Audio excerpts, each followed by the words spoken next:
in the women convention. So I'll be looking at how to identify a real woman.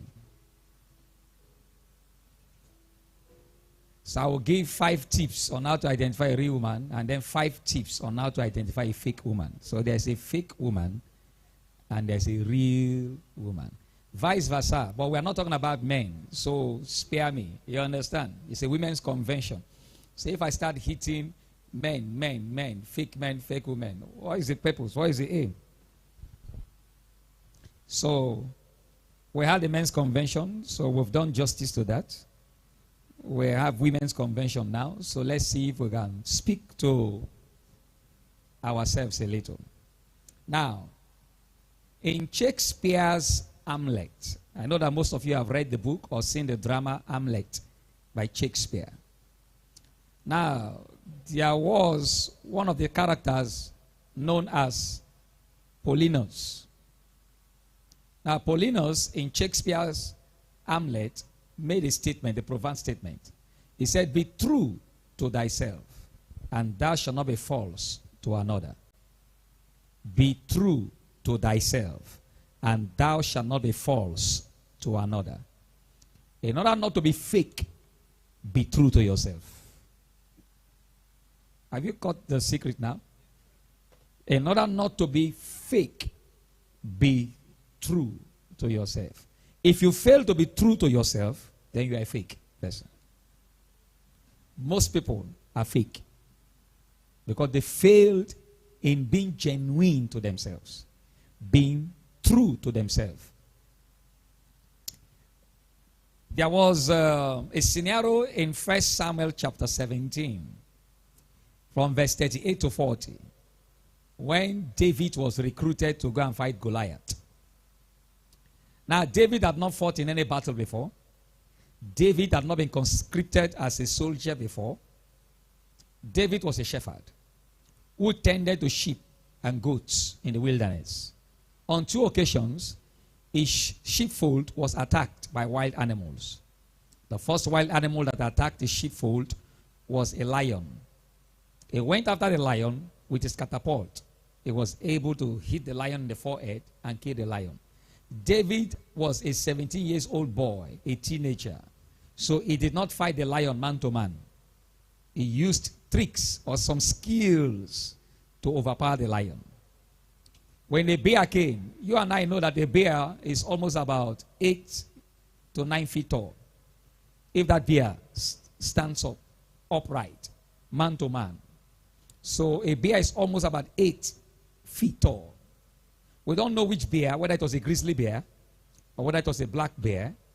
Of course, the terrain where they were should be a grizzly bear. The Middle East. I don't know if I'm communicating. It should be a grizzly bear. Now, a grizzly bear usually is huge. It's big. And it's almost about 7 feet to 8 feet. David was 17 years. He was about 5 feet plus. It was not even up to 6 feet. So the bear will surely dwarf him. So that means it was not a man-to-man battle. He might have employed certain tricks or certain skill to overpower the bear. So when he gave his testimony about how he overcame a lion and a bear, which came to devour the sheepfold, the soldiers and Saul mistook the testimony for expertise or skill or bravery. Hello. So Saul decided to conscript David and then arm him with his cloth, his uniform, his shield, his spear, his sword. Now let's look at it. 1 Samuel chapter 17, verse 38 to 40. And Saul armed David with his armor, and he put an helmet of brass upon his head, and also armed him with a coat of mail. And David guided the sword upon his armor. Remember, the man arming him was about 6 to 7 feet tall. Saul in those days was about 7 feet tall. So it was, He was taller than everybody in Israel. Most people reached him at the shoulder. So Saul was about 7 feet tall. Now David was about 5 feet plus. It wasn't even up to 6 feet. Now imagine a man of 7 feet using his armor and using his uniform to harm a boy of just 5 feet plus. Maybe 5, 10, 5 feet 10. Or maybe 5 feet 8. And David gathered a sword upon his armor. He had never fought with a sword before, take note. And he has said to go, for he had not proved it. He had not proved it. And David said to himself, be bold to say the truth to yourself. Be bold to say the truth to yourself. Why some people die untimely is because they are too fake to undertake certain responsibilities that come their way. They don't tell themselves the truth. This thing, I can't do it. This thing, I have not gained mastery. This thing, I have not tried it before. And this thing, I don't really, go back, please, let's go back. Go back to the scripture, please. And David said unto Saul, I cannot go with this. I have not proved them. And David put them off. It was bold to put them off. It was not insult. He put them off. And David gathered his, okay, go on.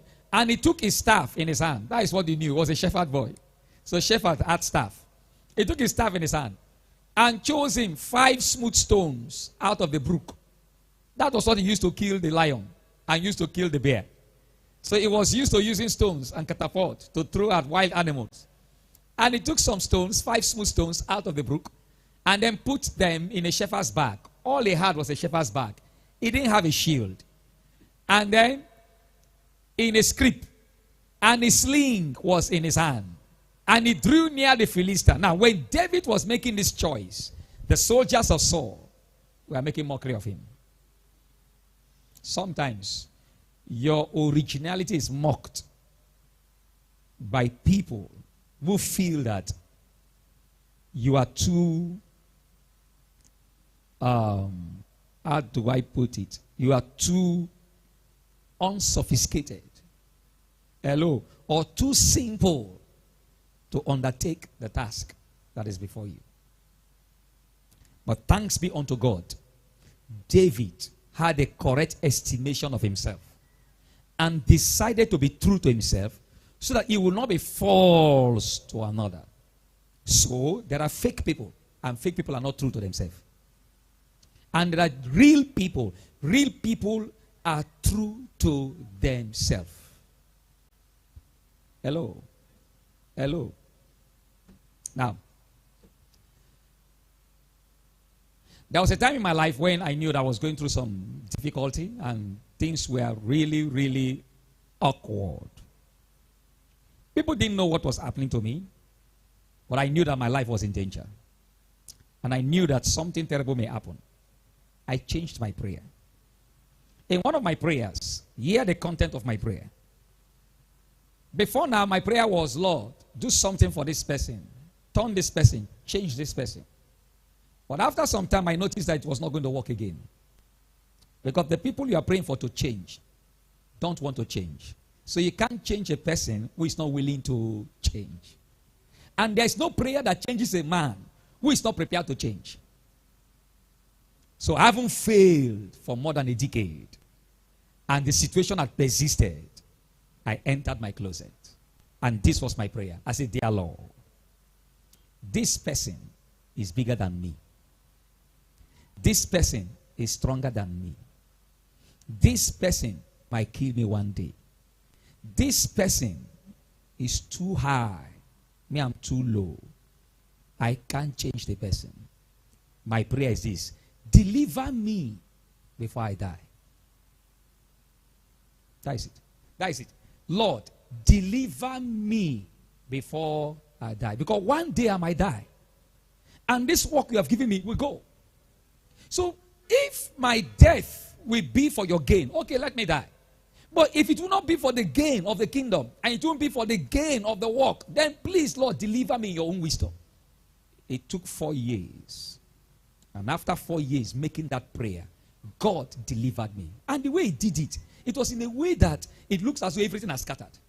And everything has turned upside down. But I didn't know that inside that everything turning upside down was where the deliverance was fixed. Today, I'm one of the most grateful person on earth. You know why? Every day I stand 6 feet above the earth. I'm grateful that I'm alive among the living. I would have been dead. Because the conspiracy against my life was too much. It was something bigger than me. It was not just human beings dealing with me. It was the devil entering vessels around me, knowing my future and knowing what will happen to cut off my life by using proximity, closeness, or whatever that is available to cut off a man's life. If I didn't change my prayer, if I didn't say, Lord, please deliver me before I die. If I didn't say, Lord, this thing is bigger than me, I can't take it. This thing is higher. Me, I'm too small. Are you with me now? Now, my prayer was sincere and genuine. And when a prayer is sincere and genuine, God will step in.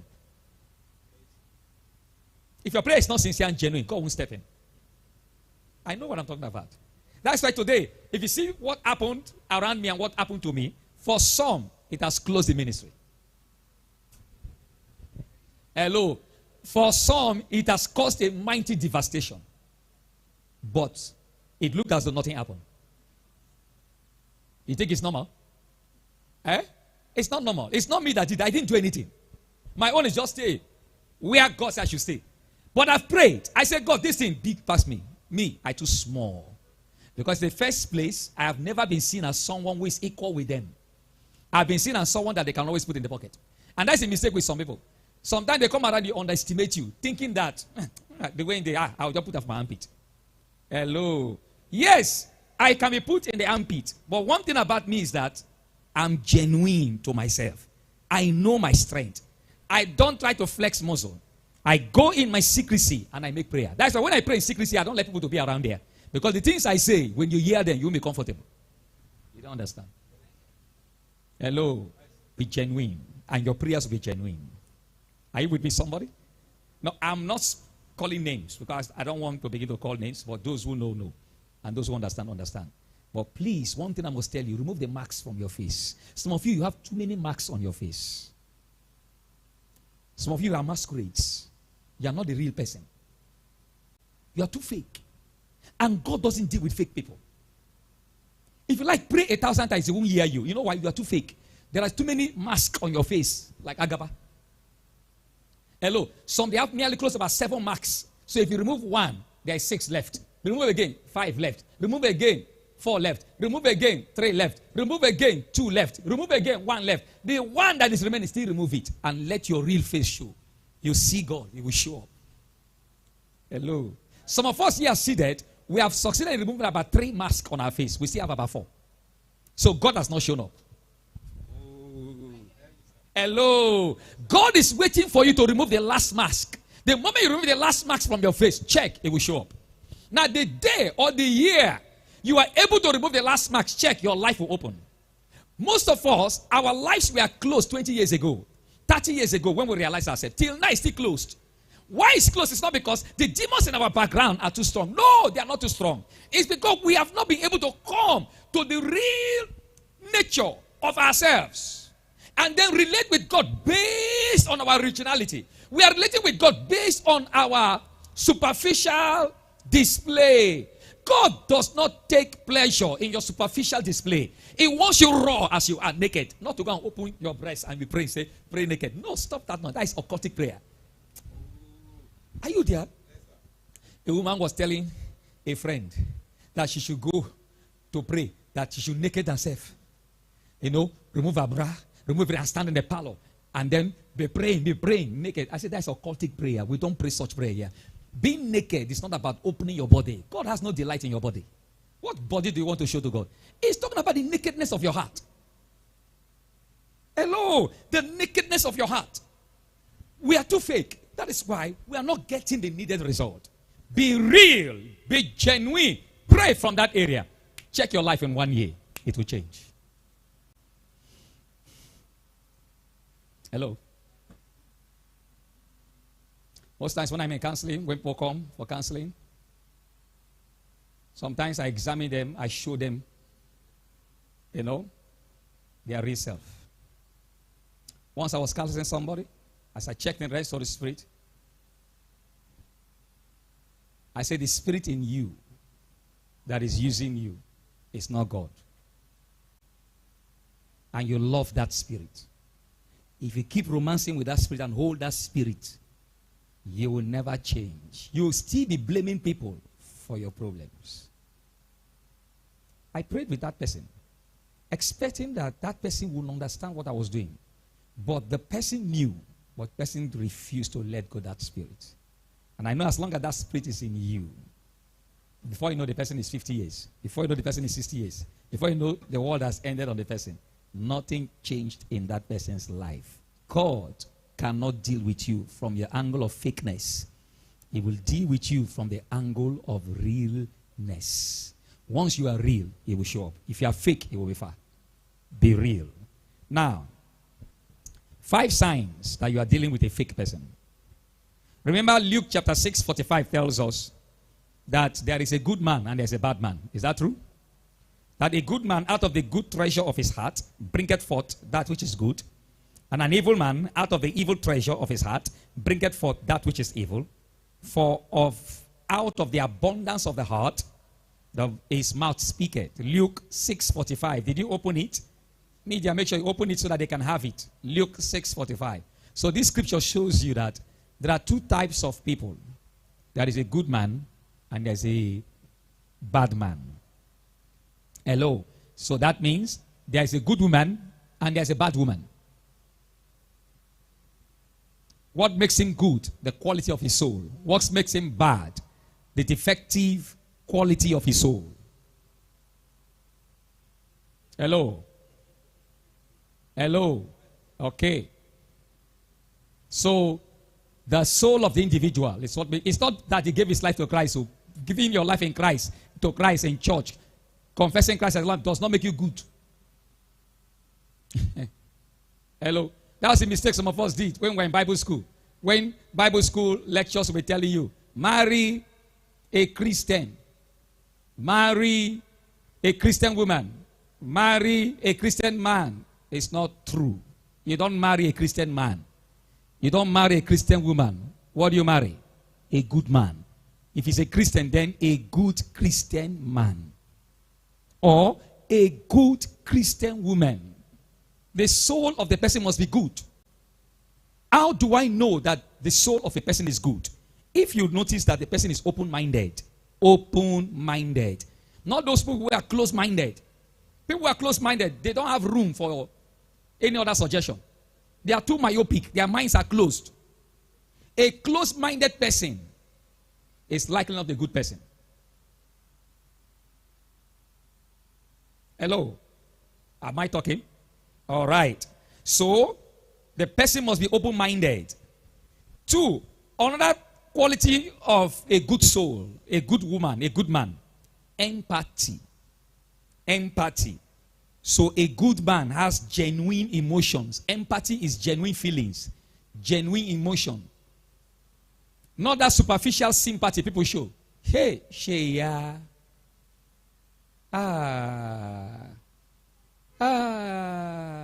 You get accident. Sheya. They'll visit you.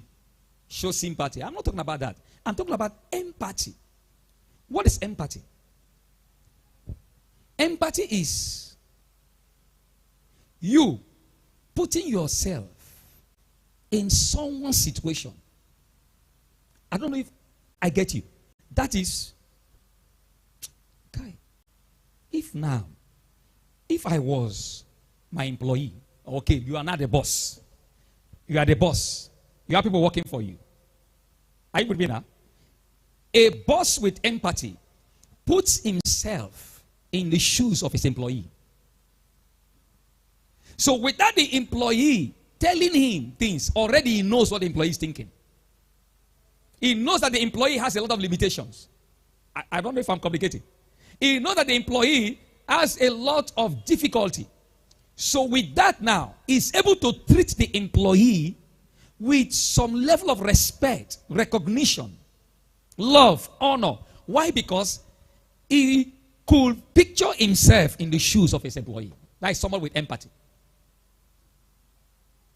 People with empathy do not do to people what they won't do to themselves. Oh, I don't know if I'm talking. That they won't do to others what they won't want people to do to them. If somebody does this to me, will I be happy? No, I won't be happy. So let me not do it to another. That is empathy. People with empathy can feel the sufferings of people. Without being the victim, they could see themselves as, they could see, this thing this person is going through. They could feel it as though they are the ones going through it. That's empathy. Now, some people don't have that kind of empathy. That is why they don't care.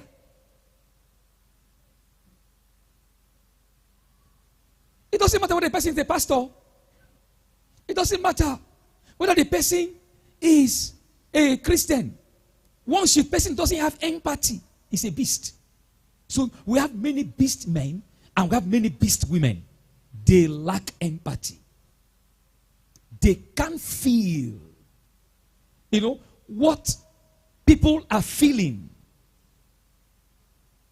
in situations that befall them. They don't feel it because they don't have what it takes to feel it. Somebody once was talking about some female children in a compound. She was just talking. Say, look at her. By 11 o'clock in the night, sometimes one day she was knocking the gate around 1 a.m. She's just walking about, sleeping with men. I turned. I said, stop. He said, no, I'm saying the truth. I'm saying the truth. Don't listen to the way she behaves. Don't listen to the way she behaves. Hey, look at. She's sleeping with men. I said, stop. She kept talking. I said, stop. This person you are talking about, are you not seeing how the family is? That the family is scattered? That the person did not grow up from a reasonable setting. Hello, mother had died long ago. Father is incapacitated with stroke. The person is staying with elder brothers. An elder brother doesn't have head. Elder brother without head. You know where I'm coming from. So that means the background is horrible. So hence the background is horrible. Don't expect too much from this lady. Have you forgotten that you have female children? Is it because you have everything going on well with you and for them? Now, that is somebody with empathy speaking. He's putting himself in that condition.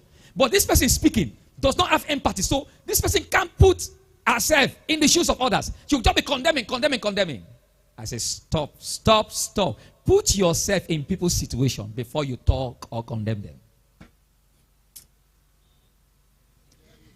I don't know if I'm talking to somebody here.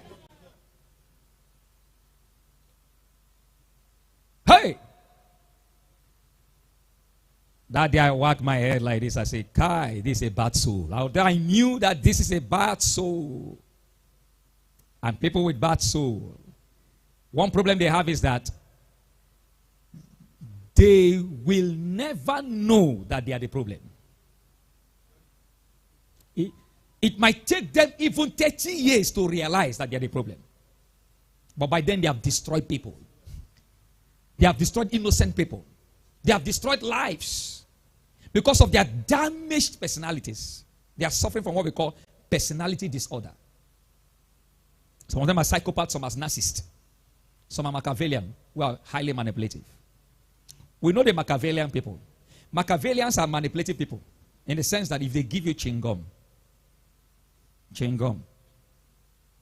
they will take they'll take something bigger than that. They can sacrifice now, give you whatever they want to give you, but waiting the next 1 year or 2 years to get something bigger. Their gifts are never free. This is why sometimes when I find them around myself, I'm cautious. Anything they give me, I save it. So that the day they will ask of it, I give them back. I say, this one, his gifts are not free. So anytime I bring gift, I'll keep it. Anytime I bring it, I keep it. The day is beep. I said, don't worry, it's there. I've been preserving it. Say, take back. So I know. Because you are giving because of what you want. You are not giving because you are giving genuinely. So that's a Machiavellian. The best circle to operate as a Machiavellian is politics, especially Nigerian politics. Not in the church. You don't carry Machiavellian attribute and enter church to operate. The Holy Spirit will expose you. Hello? Who is a narcissist? A narcissist is someone who loves self more than others. A narcissist is someone who praises self. He's obsessed with himself. His self-image is this. Hello? Whatever that does not gratify self, a narcissist will not put money inside. A narcissist is an idol worshiper who worships himself. Who is a psychopath? A psychopath is a mad person. Insane. Lack of sense. Not reasonable. They don't think before they act. Hello? They will bite and bite and bite and don't even realize that they are biting their own fingers and biting their own toes. That is a psychopath is. I don't know if I'm complicating somebody. A psychopath is somebody who will be doing you, damaging you, and then forget that there is a point you will damage that person to, you will now end up damaging yourself. That's a psychopath. That's why most of the times, their actions, you can't really tell. But why will he do such a thing? But why now? It's not something they will benefit from. They don't care. They don't know whether they will benefit from it. That is a psychopath. Psychopaths will even damage their children. Just for their children to support their action, to support their vanity. Forgetting that this child has a destiny. That if you keep leading this child in this way, a time will come. The child will be walking in that direction and destroy his or her lives in the long run. Psychopaths don't care. I've talked about these unholy personalities known as the psychopaths, the narcissists, the Machiavellians. Hello. They are the dark triad. They are as a result of a damaged soul. From start, the soul of the individual is damaged due to the circumstances of his birth, the environment where he grew up, the many things that happened to him, the so many self-inflicted problems that came to the person, then changing the person's way of thinking and the person's way of feeling. In the process, the person becomes,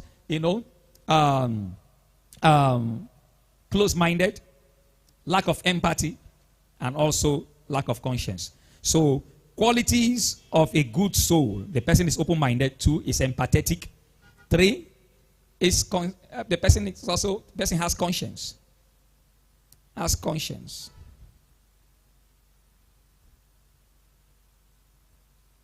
Qualities of a bad soul: the opposite of what we said: close-mindedness, apathy, stone-hearted. There is no conscience. Now, identifying a real woman. So let me give you 5 signs that you are dealing with a fake woman. Number 1, a woman who doesn't care about how she is viewed by others is a fake woman. A woman who doesn't care how she is viewed by others, how others see her, is a fake woman.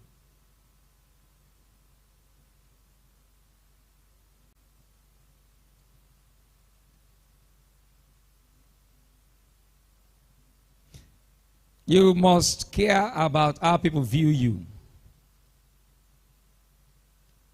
Even though some may discredit you out of envy, we know that. Are you getting me now?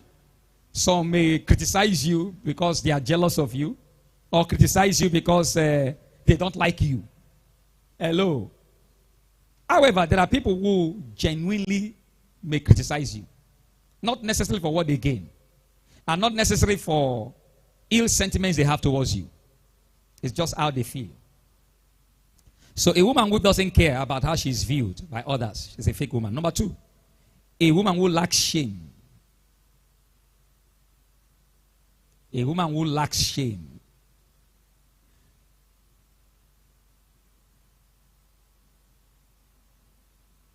I'm ashamed. It's not a bad statement. Hello? I'm ashamed. I'm ashamed. It's not a bad statement. It shows that you are humane. It shows that you're a human being. And it shows that you actually strive to be real with yourself. I don't know if I'm talking. That's why sometimes, even when you don't have, you are ashamed to go and ask. Is that not true? Eh? It's a good quality. Some will be killing it. Person go there, just die for nothing. No? Which kind of shame be that? I beg you. I beg you. When church close, I go stand for gate. Everybody will pass.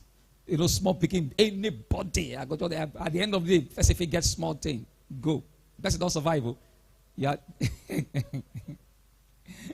Hello. You know where I'm coming from now? Eh? Now check those in the business of prostitution. One of the things they fought is that quality of being ashamed. They fought it until they killed it. That's just one of those sound road with some chewing gum in their mind.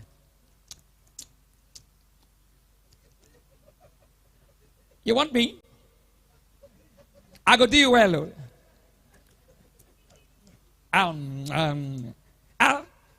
See my boobs now.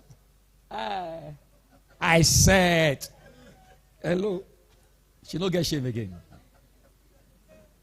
Hello, she has overcome that shame for years. So she don't get shame again. And people without shame are useless people.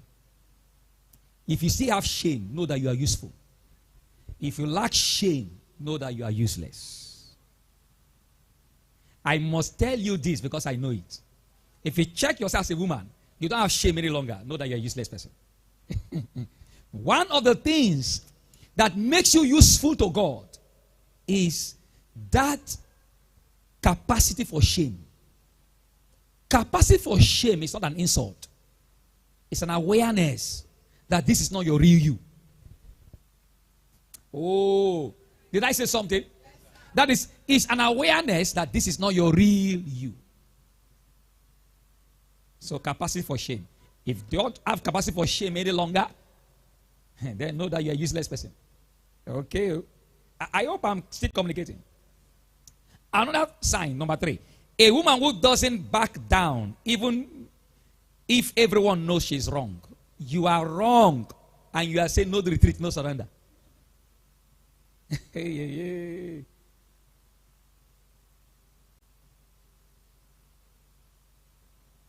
woman lost her marriage. Just tell your husband, I'm sorry. Say, no.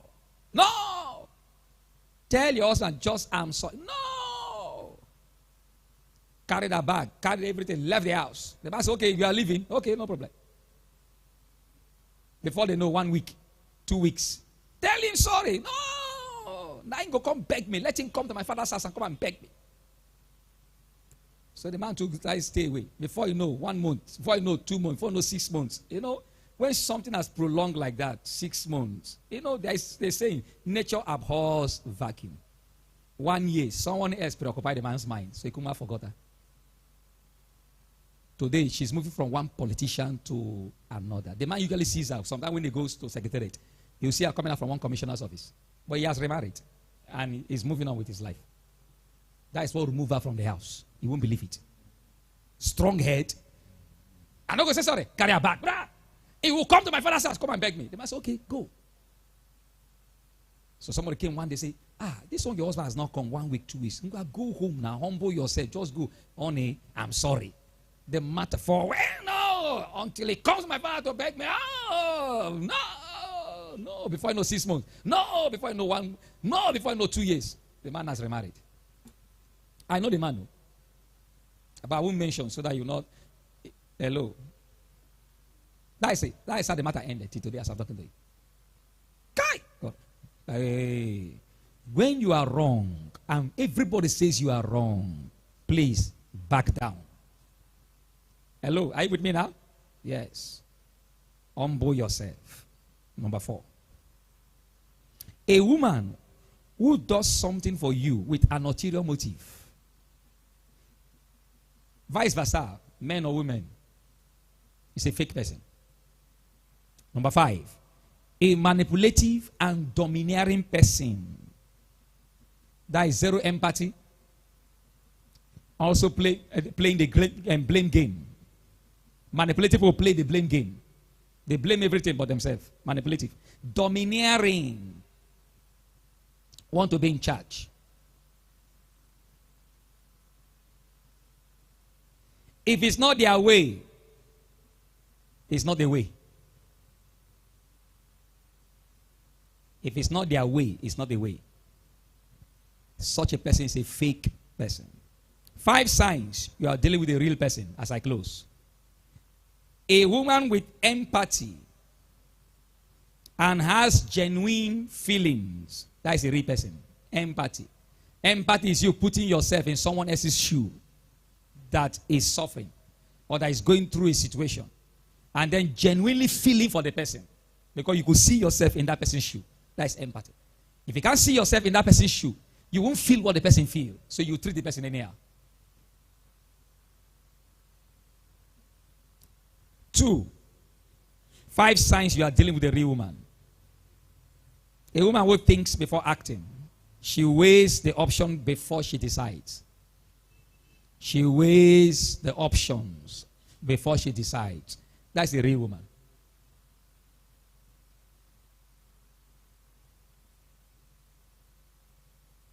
Hello?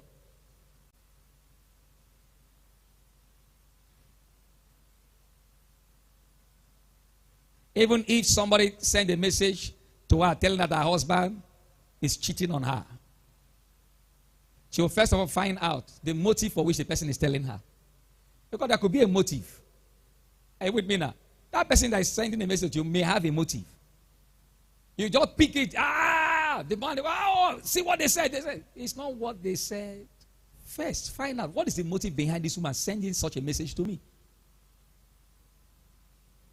Indirectly, is she also interested in my husband? Maybe she's looking for a way for both of us to be separated. Then she can take him on the other hand. Check the motive. Hello? Yes. Weigh all options. Don't strike until you are thorough. So a woman who is thorough with her findings before she makes a decision, that is a real woman. And then number 3. A woman who truly appears sorry when she fails and then shows evidence of change in her actions afterwards. That is a real woman. Not the one that tells you sorry a million times and still continue to be what she is. She never changes, but she can tell you sorry. Sorry is to make you quiet. Calm you. Sorry now. Sorry now. I never tell you sorry. Sorry now. Hello. Why are you coming to the house by 11:30 p.m.? Oh, honey, I'm sorry. I'm sorry. Oh, honey, there was traffic. I'm sorry.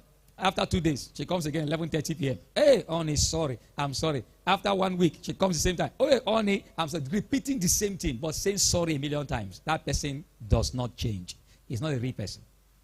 Vice versa. The same thing with a man. The reason we are not focused on men because it's not men's convention. But men to do that a lot. Sorry, sorry, sorry. They can tell you sorry for 5 years. Still doing the same thing. Hello. They will use sorry like a rat that is blowing breeze on your leg and is scratching the leg. You know that kind of local rat? You'll be in the village. They have never had that experience before, but they usually say it. That, the rat will be blowing you breeze as you are sleeping. You think that it's a soothing thing, but it's scratching it. Scratching the leg. Scratching the leg. It's when he has finished scratching, you now realize that the thing is painful. You have gotten an injury. That is how some people are. They are like rats that blow breeze. That breeze is sorry. Sorry now. Sorry now. Sorry now. But they never change. That is a fake person. My prayer is that God will help you. God will help such a person. And then 4. Signs of a real man. 1, she takes responsibility. 4, she takes responsibility for her actions and blames self instead of others. Blame self instead of others. And then 5, Has conscience. Has conscience. So, rise on your feet. I'm done. That is the part 2. I said I'll finish 6:30 so that we can go. I extended this time because of those who are still coming. If we had closed by that 6 o'clock, some people would have missed this service. But now it's fair to close by this time. Rise on your feet. Most of you who came a bit late, we've taken offerings. But if you want to still give offerings, you can give. So you can take up your offerings. For those who came late, you can take up your offerings. Outside or inside. For those who are watching online, you can still give offerings. Take up your offerings. Lift it up. As your hands are lifted to give, they will never go down financially. The Lord bless you. The Lord give you the blessing of a tither. The Lord bless your giving. For those who are hooked online, you can see the giving channels on the screen. God bless you. Please take the basket, ushers. Go close to whoever that is probably came late and wants to give his offering. God bless you. God bless you. We've taken the offerings already because we have closed service. It means I extended the service because of some people who come late. That I did it like this doesn't mean every time we'll do it. Too. Sometimes you come like this, we have closed. Praise God. God bless you. Rise on your feet. Oh, thank you. So on Sunday, we'll be having the grand finale of the Women's Convention, and it's going to be awesome, and it's going to be colorful. I want to appreciate the women ministry. God bless you. And also the first speaker, Pastor Juliet. That was quite good. God bless you. The grace and peace be multiplied to you all. May God give you beautiful homes, beautiful children, great children. Bring to you things that will help you. And the things that will never help you, cut them off from your life. May this weekend be a colorful weekend for you. God bless you and increase you. Until we meet again on Sunday, in all 4 services, remain ever blessed. Surely, goodness and mercy shall follow. All the days of our life, we dwell in God's house, now and forevermore. Amen.